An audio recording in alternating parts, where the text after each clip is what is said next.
мына эстебес деген дамылабыз бар. Азыр бул эфирге келишten атайын централдык мечитке барып ошо мен жолугуп келатам да.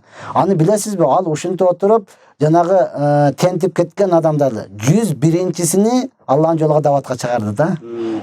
Биз аларды бомбуш, селсаяк деп жек көрөбүз го. Ал ошолорго барып жакшылыкка чакырып 101-сини алып чыкты. Ошол адам 101-си эми 3 күнгө чыгып келип, аракет кылып, менет кылып 40 күнгө жөнөп атат да. Мен акыйкатты түшүндүм. Бактылык бул жакта турбайбы депчи. Азыр ошон менен атайын барып сүйлөшүп келдим, 101-сини чыгардым. Ошол 101дин 20сы 4 айга даватка чыгып келип, этаж үйлөрдү салып, азыр керек болсо чоң иштеп атат дейт. Алардын 40тайы 40 күнгө чыгып келди дейт.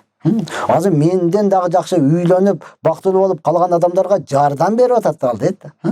Албетте адам баласы ошондой кичине бир болбогон себептерден өзүнү таштап болду, эми мага жашоо жок, мен эми кантип жашаймын деп туруп, үй бүлөсүн чанып кеткенде толтурат.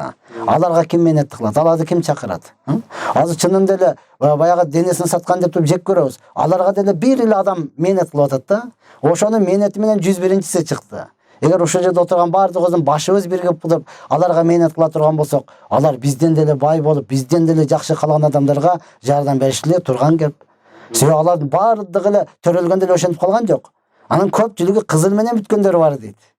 Ишенесизби? Кызыл менен 2 дипломдору бар экен дейт.